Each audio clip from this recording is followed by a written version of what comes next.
Okay,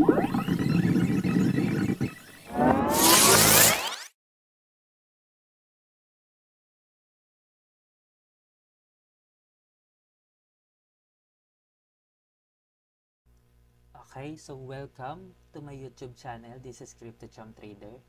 And for today's lesson, aralin natin yung change of character. So, marami sa inyo gumagamit nito and famous to sa mga SMC traders. So, ano nga ba yung change of character? So, yung change of character is yung signal ng potential reversal. Okay? Nagsisignal si market na mag-shift siya into bullish to bearish or bearish to bullish. So, ito yung mga terms niya. Change of character, CHOC, MSS, market structure shift, COMS, change of market sentiments, CISD, change in state of delivery. So, I'm not sure sa iba kung paano nila ginagamit to or may iba silang factor, pero ang concept lang nitong apat na to or mas marami pa is reversal. Okay? Reversal point. Meaning, magche-change si market from bullish to bearish or bearish siya dati, papunta na siya ngayon ng bullish. Ayun yung change of character. So, once nalaman mo na tong reversal, iisipin mo lagi na si market ay gagawin niya lang yung dalawang bagay. It's either minor reversal or major reversal. So, ano ba yung kino-content ng isang minor reversal?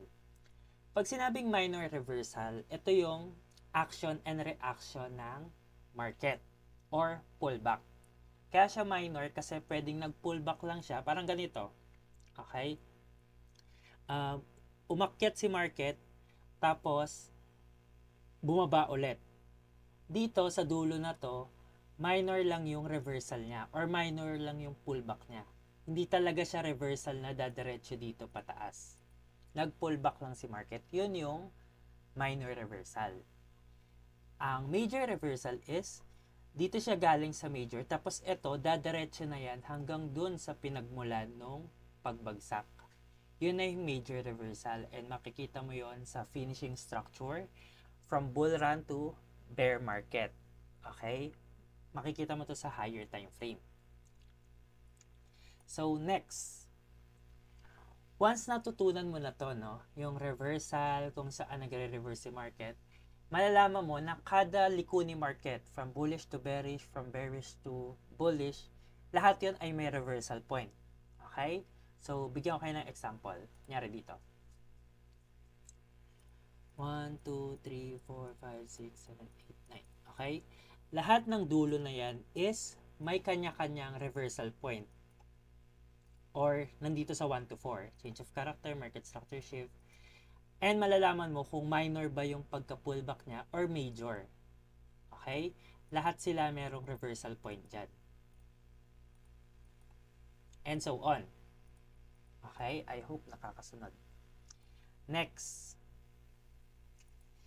Para sa naman yung multi-time frame, which is matututunan nyo to sa previous video na in-upload ko, yung time frame and refinement. So, dun sa time frames and refinement, pipili tayo ng 3 oras. Okay? 3 oras tuloy.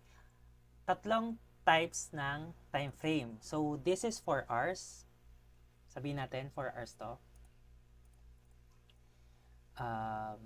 Ito naman ay 15 minutes.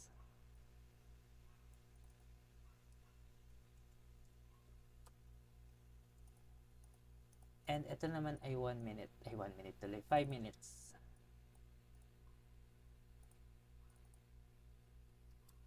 Okay.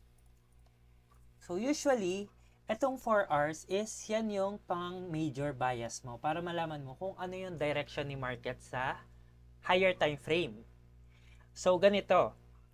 If si market dito sa 4 hours pababa na ganyan, kahit yung 15 minutes niya tsaka yung 5 minutes niya nagpapakita ng color green, umaangat yung 5 minutes tsaka yung 15 minutes, sa higher time frame, bearish pa rin si market kasi nakuha mo to na bearish siya. Ganon. Lagi mong susundan yung 4-hour time frame mo or yung higher time frame.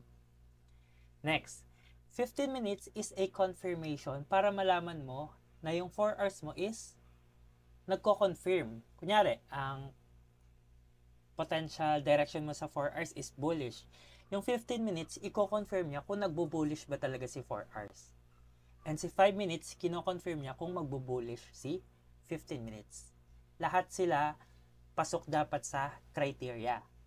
Okay? So, next. Punta na tayo sa 4 hours. Okay? At hahanapin natin yung change of character. So, usually, yung change of character is sa last pullback ng market. Ito yung last pullback niya.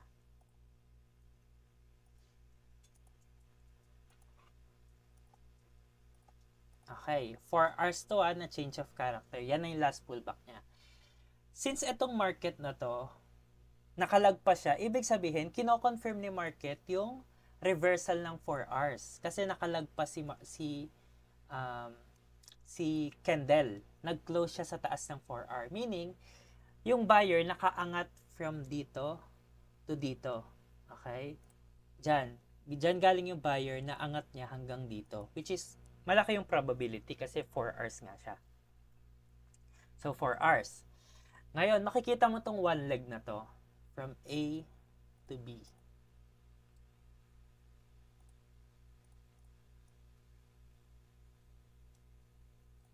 Yan, itong one leg na to from A to B. Nilagyan ko lang ng letter para makita nyo yung illustration. So, from A to B, one leg lang yan sa 4 hours. Sa loob nitong A to B, okay, andyan yung mga POI. Ayan yung POI. Pag sinabing POI, ito yung point of interest. Meaning, doon possible si market mag-reverse. Okay? So, pwedeng dito sa change of character mismo. Diyan ka lang hahanap sa A to B. Sa buo nito. Yan. Sorry. Yan. Nandyan lahat. So, pwedeng order block, pwedeng imbalance, pwedeng polarity, pwedeng yan, pwedeng yung base sa ilalim, pwedeng liquidity sweep. Maraming klase ng POI and depende na yun sa'yo kung anong klaseng trader ka. Ngayon, since sabihin natin may POI tayo dito. Order block. Yan, sabihin na natin order block.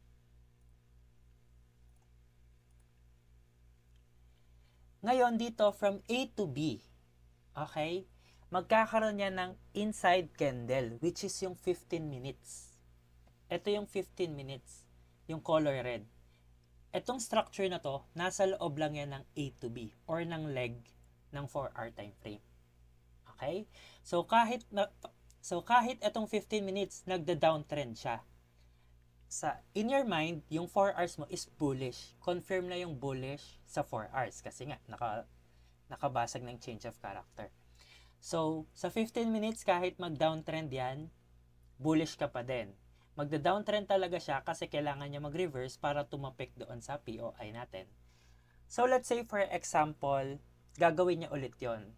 Okay, dudugtong ko na. Yan.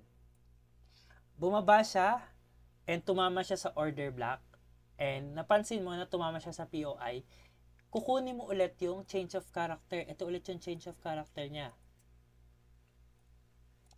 Change of character na to ng 15 minutes. And lumabas na ulit si market. Ayan, lumagpas na siya sa change of character.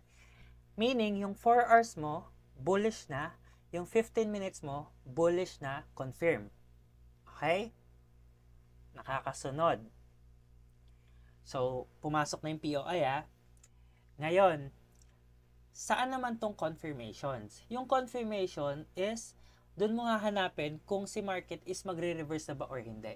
Kasi for example, ganito, let's say meron ditong liquidity. Diyan. Tumama yung price dyan. Iko-confirm mo kung yung tama niya ba na yun is aangat na or hindi pa. So, hindi siya umangat, so bumalik na naman siya sa order block. Then, ito yung confirm kasi nakalagpas siya sa change of character.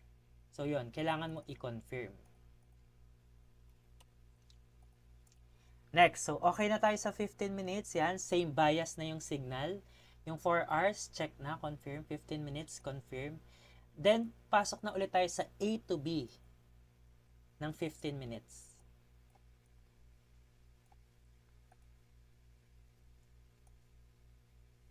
Okay. So, dito sa A to B ng 15 minutes, diyan mo ulit hahanapin yung POI mo. Okay? It could be order block, it could be imbalance, liquidity, polarity, kung saan ka ume-entry. Diyan mo hahanapin.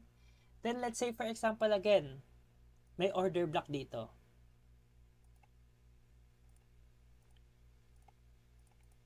Okay?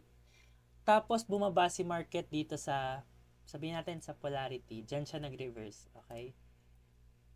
Magre-react siya dyan, pero hindi siya dyan magre-reverse. So, kunin natin ito ulit.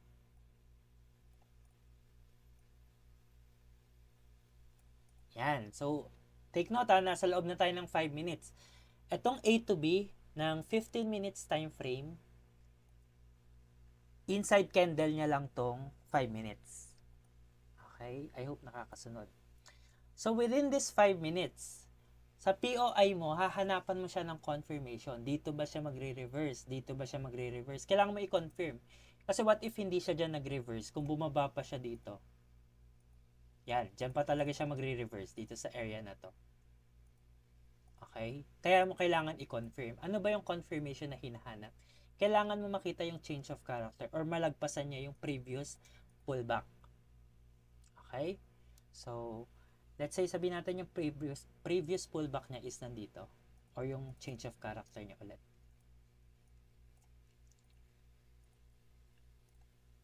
And lumagpas na si market. Then yan na yung confirm setup. Pag sinabing confirm setup, yung 4 hours mo nag-confirm na siya na bullish, yung 15 minutes mo nag-confirm na siya na bullish, and yung 5 minutes mo nag-confirm na siya na bullish. Okay? Etong pangatlong confirmation is safe entry na to.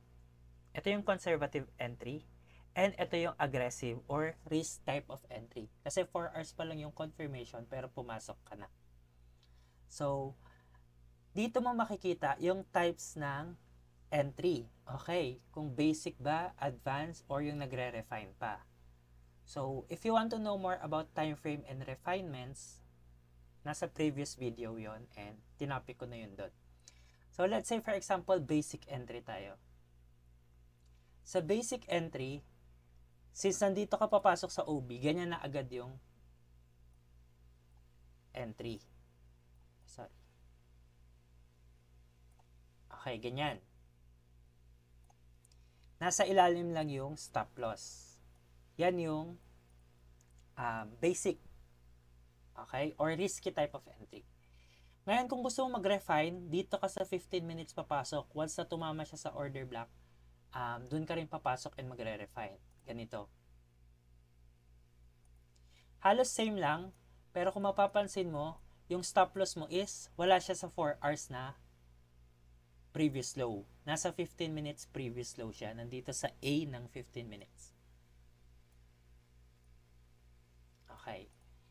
So, dito mapapansin mo, the more na nagre-refine ka ng time frame, the more na tumataas yung potential rewards or yung risk ratio. What if pumasok tayo sa 5 minutes? Dito mismo sa OB na to, and ni-refine natin yung stop loss. Ayan. Makakuha ka ng almost 6.5 or 7 RR. So, ito yung safe entry for refinement, conservative entry, and risky type of entry or aggressive. So, okay na tayo dito. Okay na kung paano hinahanap yung change of character. Next thing dito is ano ba yung hahanapin mo sa prolonged downtrend. So, erase ko na ulit to ha. Pero recorded to, yes. Okay, sa prolonged downtrend, paano yung malalaman yung pwedeng pasukin ng reversal? Actually, kahit 15 minutes, pwede kang mag-counter trend or 5 minutes or 1 hour, makaka-counter trend ka kasi si market, kahit downtrend, hindi siya pwedeng dire-diretso. Ang ginagawa niya is leveling or nagpo-pullback siya, ganyan. So, sa mga umaangat na yan na pullback, opportunity to trade yon. Opportunity para gatasan si market. So, ano ba yung makikita mo doon? Let's say, for example, this is 4 hours and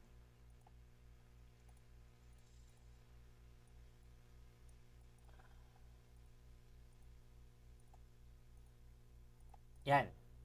Okay? Sabi natin ito yung last candle, tapos pinasukan ng green candle. Yan yung dapat makita mo na si market is may potential mag-reverse. May potential pa lang hindi pa confirm. Kasi pwedeng sumunod dito is malaking red ulit. So, dyan mo malalaman.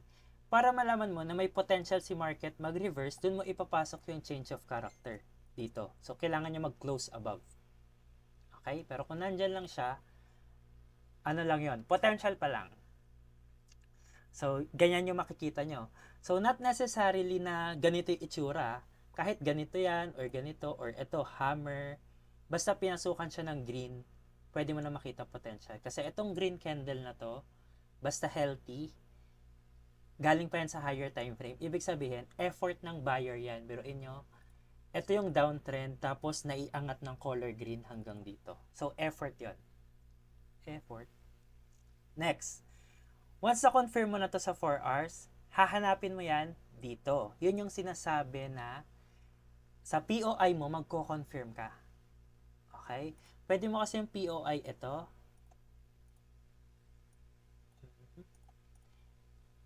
Kita ba?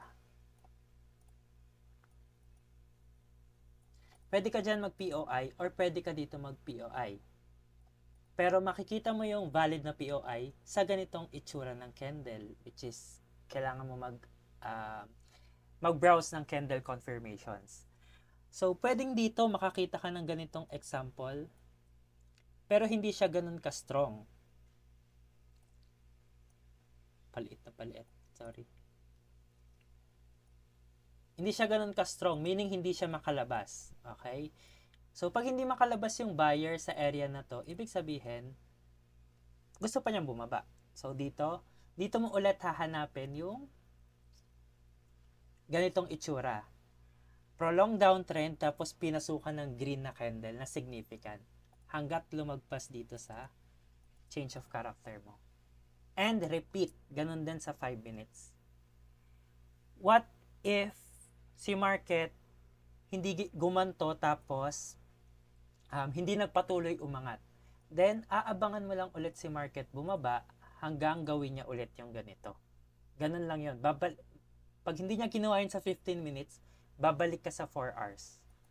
Pag hindi niya ginawa sa 5 minutes, babalik ka sa 15 minutes. Okay? So, bigyan ko kayo ng example bago tayo mag Q&A. Sa BTC,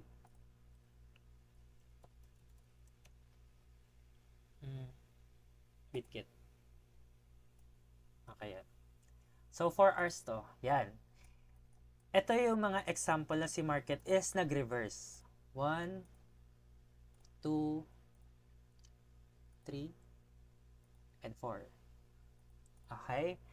So, yan na yung sa 4-hour time frame. Makikita mo na yung mga candle na green lumabas. Okay? Then, etong mga 4 hours time frame na to, yung ginagawa natin kaninang example, dito mo lang magagawa yon. Makakapasok ka na ng entry. Diyan, sa loob niyan. Tandaan mo kasi nag-refine ka ng 15 minutes and 5 minutes.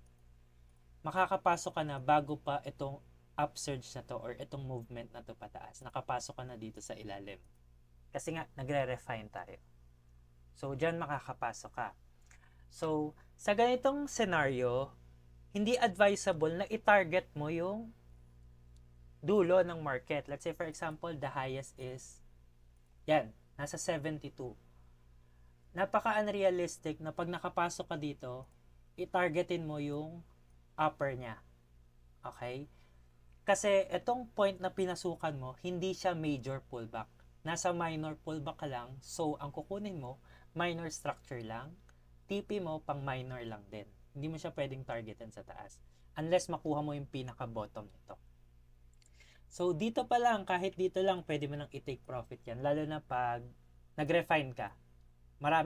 Malaki nang pwedeng makuha mo dito sa loob na to. Dito, actually, kahit hanggang dito lang makuha mo eh. Yan. You don't need to catch this move. Dito, kahit dito, makakuha ka na. So, good for, milk. So, balik. Yun lang, hindi ko na alam kung saan ko sinulat yun.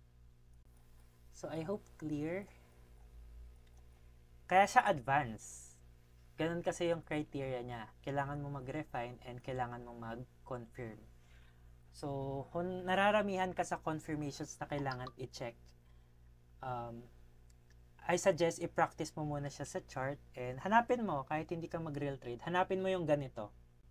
Yan. Tsaka mo siya i-confirm ng ganito. So, take note lahat ng consequences mo dito, 4 hours, 15 minutes, 5 minutes, nagsasabi na bullish si market. Okay? Coach, pag yan ba na-confirm 100%, correct na yung trade ko? Hindi. Okay? Ganun talaga. Pwedeng lahat yan nag-confirm 100%, pero walang assurance na tatama yung trade mo or papasok pa rin siya sa long opportunities. So, yun lang. Mag-entertain tayo ng few questions.